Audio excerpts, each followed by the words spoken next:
Imagine waking up with energy that doesn't need caffeine to kickstart. Imagine a mind so sharp that decisions come easy, and a body that actually responds when you push it. Muscle that stays dense, drive that stays hungry, and a libido that doesn't feel like it's been put on life support. That's not some fantasy from a supplement ad. That's the male physiology operating the way it was designed to. But here's the brutal truth most men won't admit: that version of you feels like a distant memory, doesn't it? Instead, you're dragging yourself through brain fog thick enough to cut with a knife.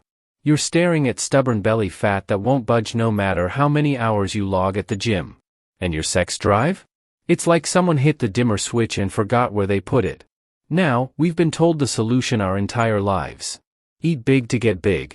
6 meals a day to keep the metabolism fired up. Never skip breakfast or you'll lose your precious muscle. The fitness industry has drilled this into our heads like gospel.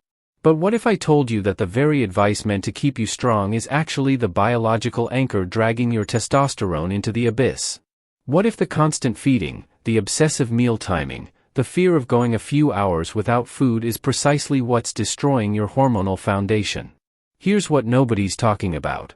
The real enemy of testosterone isn't hunger. It's noise. Biological noise.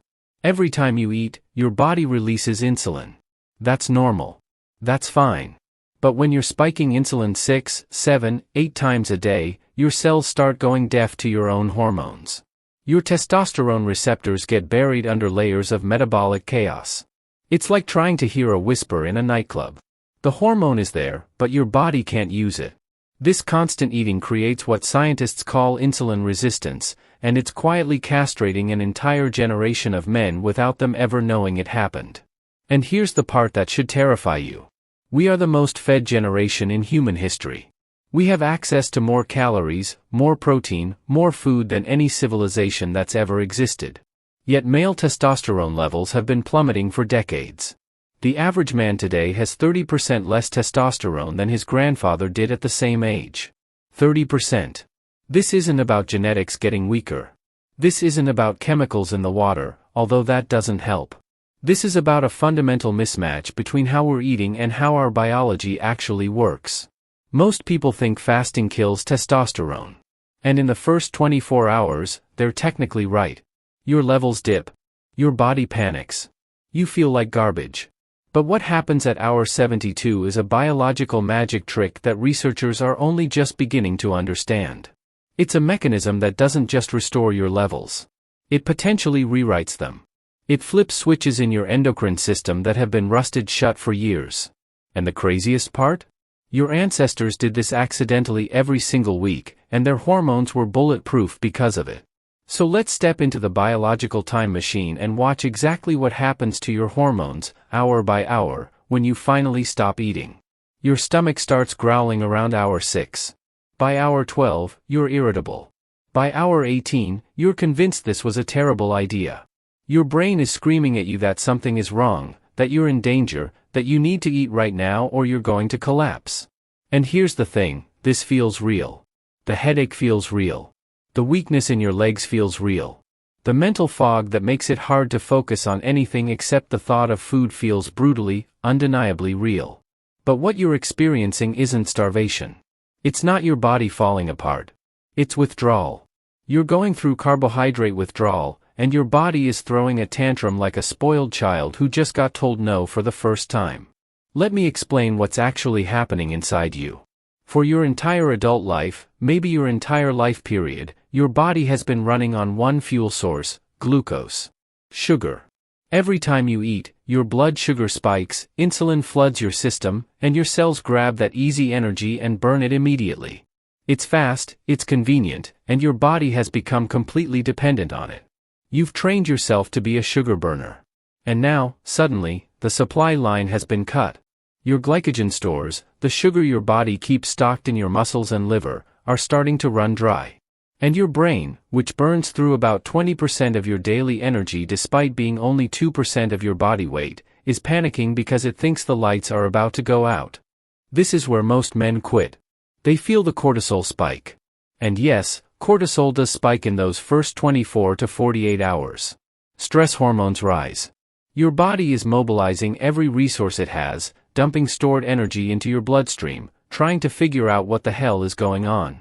And because everyone's been told that cortisol is the enemy, that stress kills testosterone, they assume this confirms their worst fear.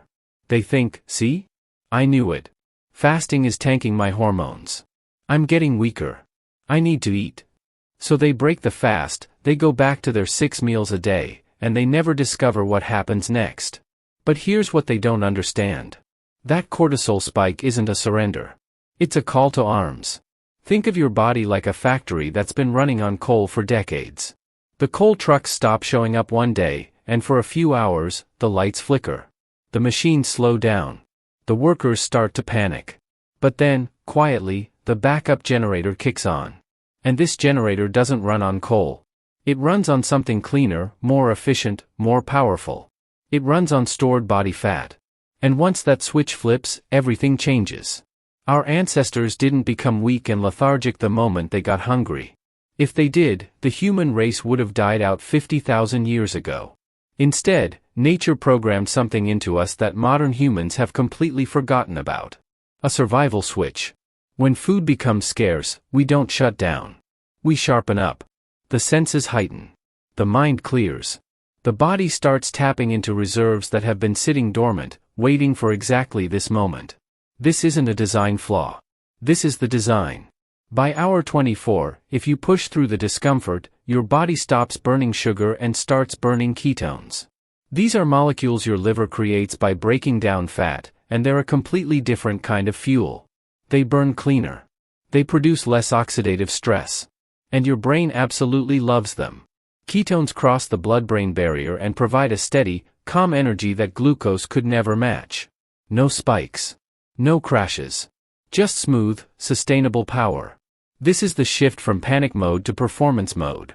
This is where the biological magic begins. But once that backup generator kicks in and the brain fog lifts, your body stops panicking and starts doing something it literally cannot do while you're digesting food. Around hour 48 to 72, something shocking happens. While your testosterone levels might be stable or even slightly dipped from baseline, another hormone goes absolutely vertical. Human growth hormone. HGH. Studies show that during an extended fast, HGH levels can spike anywhere from 300% to 1200% above normal. 1200%. That's not a typo. That's not an exaggeration. That's what happens when you stop interrupting your body's repair systems with constant digestion. Now, if you're not familiar with what growth hormone actually does, let me make this crystal clear. HGH is the muscle guardian. It's the biological force field that protects your lean tissue when you're in a calorie deficit. It's your body's way of saying, we're low on food right now, but we might need to hunt, we might need to fight, we might need to run, so whatever you do, do not burn the muscle. Burn the fat. Keep the engine. This is why the fear of losing muscle during a fast is based on a fundamental misunderstanding of human physiology. Your body isn't stupid. It's not going to cannibalize your heart and your biceps when you've got 50,000 calories of stored energy sitting right there on your waistline. But the growth hormone surge is only half the story. At the same time, your cells activate a process that won the Nobel Prize in 2016, and most people still have no idea it exists. It's called autophagy. And if growth hormone is the muscle guardian, autophagy is the microscopic janitor. Think of it like this. You can't build a beautiful new house on top of a rotting foundation. You have to demolish the old structure first. You have to clear out the broken beams, the cracked concrete, the mold in the walls. Autophagy does this at the cellular level. It scans your body for damaged proteins, for malfunctioning mitochondria, for cells that are limping along barely doing their job, and it recycles them. It breaks them down into raw materials and either disposes of them or uses them to build something new. And here's why this matters for testosterone. Your hormonal pathways, your androgen receptors, the little docking stations where testosterone actually creates its effects, they get clogged over time. Junk proteins accumulate. Insulin resistance builds up like plaque in an artery. Your cells are trying to respond to testosterone, but they're buried under years of metabolic garbage. Fasting clears that garbage. It's a deep clean that cannot happen while your body is busy digesting food. Digestion and repair are mutually exclusive. You can't do both at the same time. So every time you eat, you're choosing digestion over repair. And if you're eating all day, every day, you never give your body the chance to fix itself. Now here's where it gets really interesting. Somewhere around day 3 or 4, if you've pushed past the initial discomfort, you hit what's called the hunter's high. And this is not some woo-woo spiritual nonsense. This is biochemistry. Your brain starts dumping norepinephrine, a neurotransmitter that sharpens focus and kills anxiety. You stop feeling like a victim of hunger and start feeling like a predator. There's a calmness, a clarity, a stoic focus that's almost unsettling if you've never felt it before. You're not jittery like you are on caffeine. You're not amped up. You're just locked in. Your ancestors felt this every time they had to track an animal for 2 days straight. It's the feeling of your biology doing exactly what it was designed to do. And I want to pause here for a second and ask you something. When was the last time you felt true, aggressive hunger? Not just, oh, it's noon, I guess I should eat. Not just, I'm bored, let me grab a snack. But real, primal hunger? The kind that makes you feel alive? Let me know in the comments if you've ever pushed past the 24-hour mark, or if the fear of losing muscle has stopped you every time. Because I'm willing to bet most of you have never even tested this. Now, here's the part that connects everything back to testosterone. During the fast, your circulating testosterone might not skyrocket. It might even stay a little lower than baseline. But what's happening underneath the surface is a complete reset of hormonal sensitivity. Imagine your testosterone receptors have been covered in rust for years. The hormone is flowing through your bloodstream, but it's bouncing off the receptors because they're too corroded to respond. Fasting scrubs that rust off. It makes your cells hear the signal again. So even if you have less testosterone floating around, your body is utilizing it 10 times more effectively. That's the difference between having a fast car with a clogged engine and having a fast car that actually runs. However, feeling great is one thing, but looking in the mirror is another. And this brings us to the biggest fear every man has about fasting, a myth that we need to debunk right now. The fear is simple and it's visceral.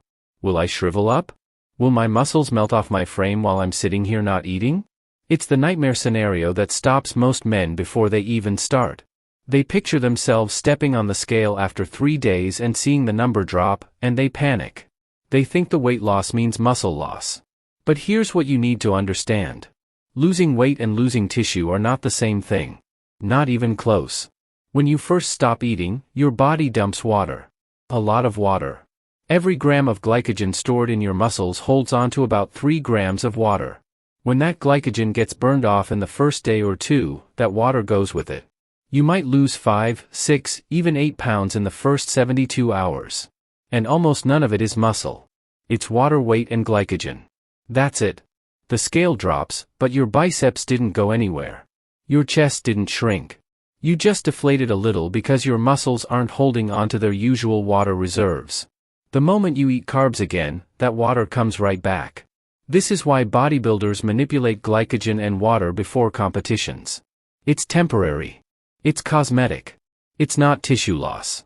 Now let's talk about actual muscle preservation, because this is where the science gets beautiful. Remember that growth hormone surge we talked about? That 1200% increase?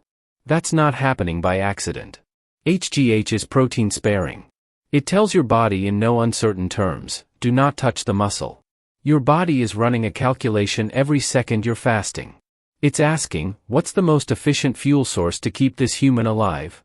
And the answer is never muscle tissue. Muscle is expensive. Muscle requires energy to maintain. Muscle is useful for survival. Fat, on the other hand, is stored energy. It's a savings account that exists for exactly this situation.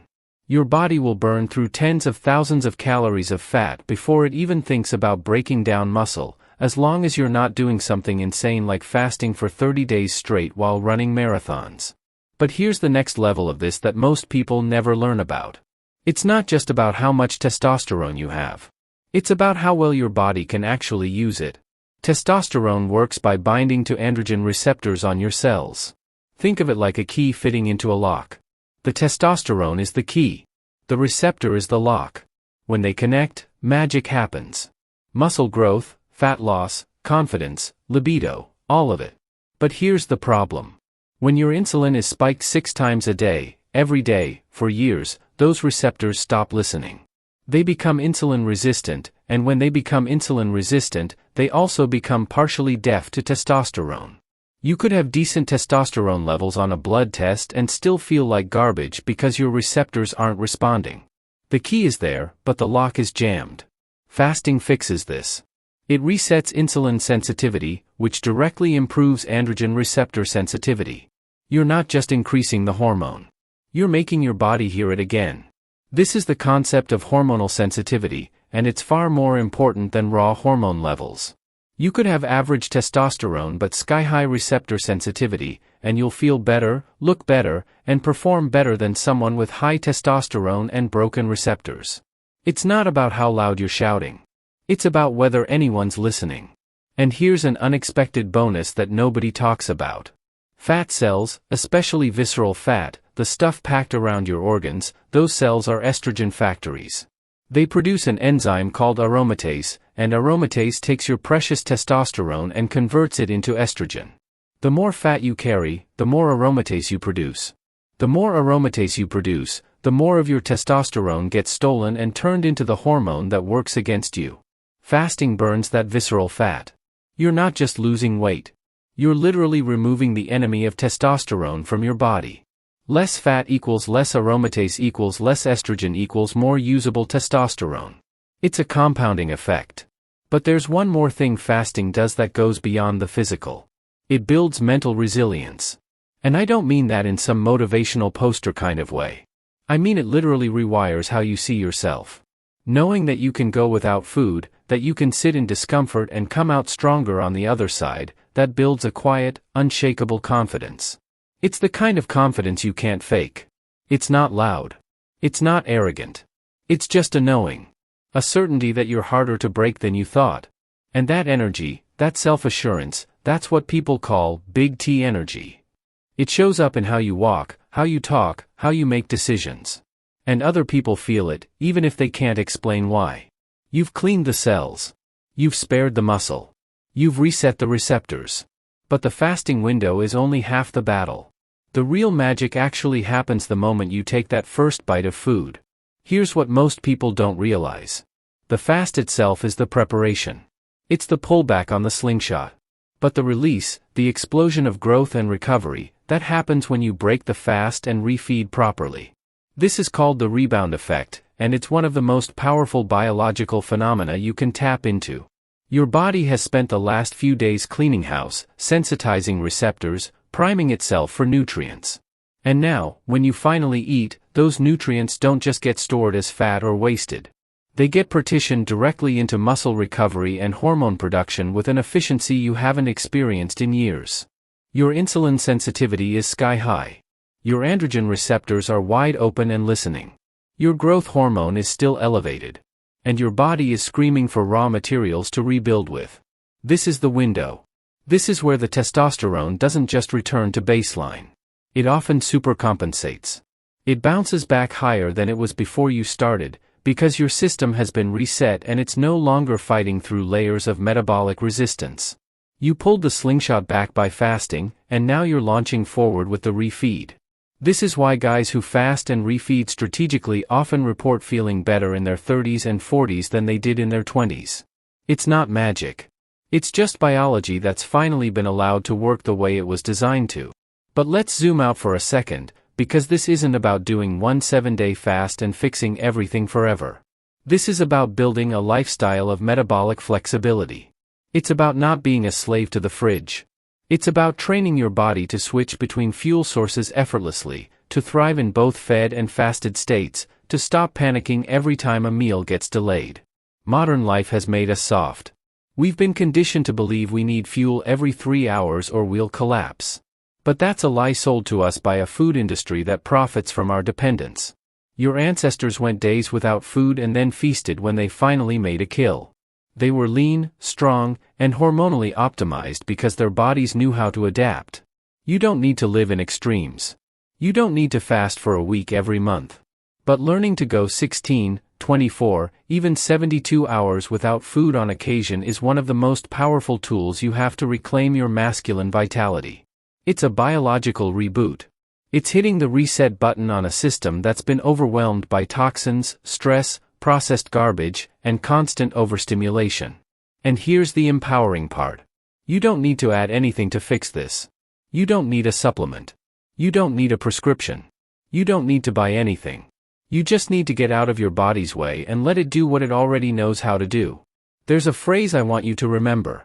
Moderation protects, but sometimes, elimination heals.